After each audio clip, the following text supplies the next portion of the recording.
नमस्कार बंधु माने सबु बेले गोटे कथा मन रखंतु जहाँ आपणकर भाग्य नहीं ताकू जदि आप पाइबार आशा रखिबे आउ खोजी बुलिबे जहाँ आपणको पाखरे अछि ताकू आपण हराई देबे। आपणकर जदि कुंभ राशि होइथाए तेबे एही भिडियोटी को थरे मात्र शेष पर्यंत देखंतु। आजिर एही भिडियोटी को कुंभ राशि व्यक्ति विशेष पाई बहुत अधिक गुरुत्वपूर्ण अटे। बंधु माने देवता मानकर गुरु देवगुरु बृहस्पति कर्कट राशि को चलन करने जाउछंती। गुरुंकर महा परिवर्तन हेबा पाई जाउअछि। पूरा 12 वर्ष परे देवगुरु बृहस्पति तांकर उच्चस्व राशि को चलन करुछंती। 18 अक्टोबर रु नहीं करी 3 डिसेम्बर पर्यंत बृहस्पति कर्कट राशि रे रहिबे। ताहा पुणी उच्चस्व अवस्था रहिबे। बक्री होई करी आपणकर पंचम भाव को चलन करिवे माने मिथुन राशि को चलन करिवे एवं पुणी थरे 2024 मसीहा जून 3 मासरे आपणकर षष्ठ भाव को चलन करिवे। किंतु बड़ कथा यह अटे कि 46 दिन एही गुरुंकर महापरिवर्तन आपणक षष्ठ भाव रे आपणको केउ फल प्रदान करिवे। आपणकर जीवन रे कौन सब बड़ परिवर्तन हेबा पाई जाउअछि काहेकि ना बृहस्पति को सबुठारु अधिक शुभ ग्रह बोली मना जाए। बृहस्पति को भाग्यर कारक ग्रह मना जाई थाए, संतानर कारक ग्रह मना जाई थाए। आपणकर भितरे केते ज्ञान अछि एहा मध्य बृहस्पति ठारु जणा जाई थाए। आपण आपणकर जीवन काल मध्य रे केते धनवान होई परिबे ताहा मध्य बृहस्पति ठारु जणा जाई थाए। तो 18 अक्टोबर को बृहस्पति आपणकर षष्ठ भाव को आसुअछंती। तेबे चलंतु जानिबा एही 46 दिन गुरुंकर महापरिवर्तन आपणक जीवन रे कौन सब बड़ परिवर्तन आनी करी आसीबो। एहा पूर्वरु जदि आपणकर भी कुंभ राशि होइथिले एवं आपण भी ईश्वर को मनरु भक्ति करुथिले तेबे एही वीडियो को लाइक करी कमेंट बॉक्स रे जय जगन्नाथ जय मां लक्ष्मी अवश्य लिखि दियंतु। बंधु माने एही कार्यक्रम आपणकर जन्म राशि चंद्र राशि उपरे आधारित। बंधु माने राशि चक्रर एकादश राशि हेउछि कुंभ राशि एवं देवगुरु बृहस्पति आपणकर षष्ठ भाव को चलन करिवे एवं षष्ठ भाव रे उच्चस्व हेबे एवं गुरुंकर दृष्टि केउ केउ भाव ऊपर को पड़िबो ना गुरुंकर दृष्टि अमृत सम्मान मना जाई थाए।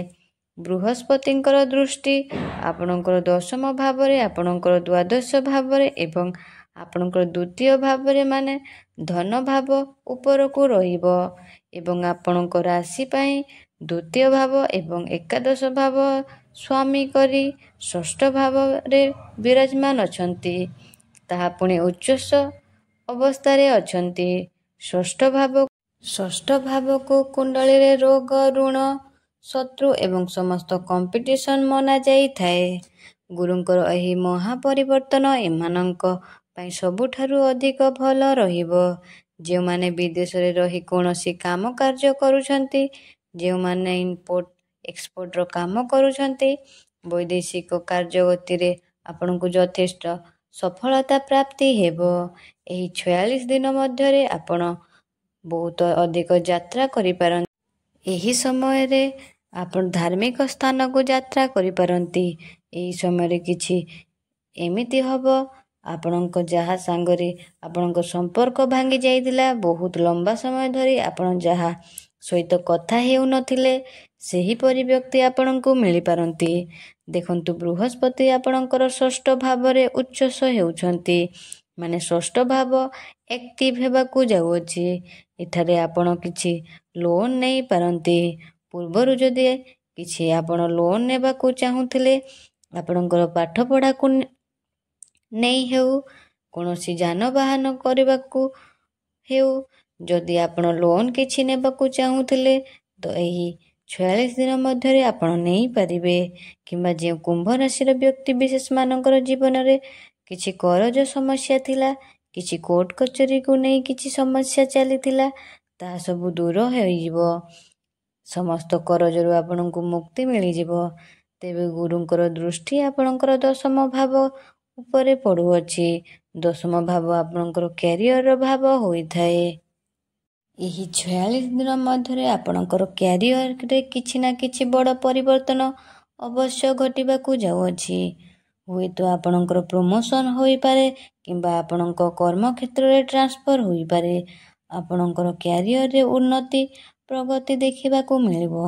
ସବୁଠାରୁ ବଡ଼ କଥା ଏହା ଅଟେ କି ଯେଉଁମାନେ ବେରୋଜଗାର ଅଛନ୍ତି ତାକୁ ନୂତନ ଚାକିରି ମିଳିବାର ଯୋଗ ପ୍ରାପ୍ତି ହୋଇପାରେ। ଦେଖନ୍ତୁ, ଏହି 46 ଦିନ ମଧ୍ୟରେ ଆପଣଙ୍କର କ୍ୟାରିୟରର ଭାଗ୍ୟ ଆପଣଙ୍କୁ ସାଥ ଦେବାକୁ ଯାଉଅଛି, କାହିଁକି ନା ବୃହସ୍ପତିଙ୍କର ଉଚ୍ଚ ଦୃଷ୍ଟି ଆପଣଙ୍କର କ୍ୟାରିୟର ଭାବ ଉପରେ ପଡ଼ୁଅଛି, ଯାହା ଆପଣଙ୍କ ପାଇଁ ଅତ୍ୟନ୍ତ ଶୁଭ ଖବର ଅଟେ। ଏହା ସହିତ ବୃହସ୍ପତିଙ୍କର ଦୃଷ୍ଟି ଆପଣଙ୍କର ଦ୍ୱିତୀୟ ଭାବ ଉପରେ ମଧ୍ୟ ପଡ଼ୁଅଛି। ଦ୍ୱିତୀୟ ଭାବ ଆପଣଙ୍କର ଧନର ଭାବ ହୋଇଥାଏ, ଘର ପରିବାର କୁଟୁମ୍ବର ଭାବ ହୋଇଥାଏ, ଆପଣଙ୍କର ବାଣୀର ଭାବ ହୋଇଥାଏ।